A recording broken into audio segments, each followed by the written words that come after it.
เจ้าเก่าเราตีเจ้าเก่ามาอุดหนุนมาทางนี้เราต้องบกกายเลยต้องแวะกินตลอดกินนอนอยู่จอยๆหลายเดือนแล้ว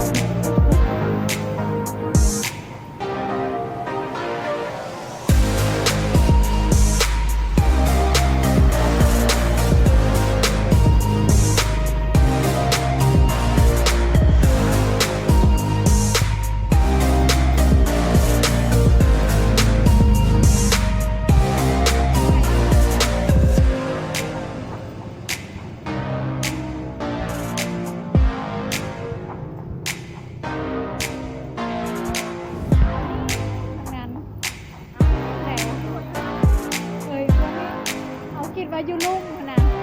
ยังชื่อบ่ได้นะเรียนว่าเธอกำลังมาดู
เปิดบ่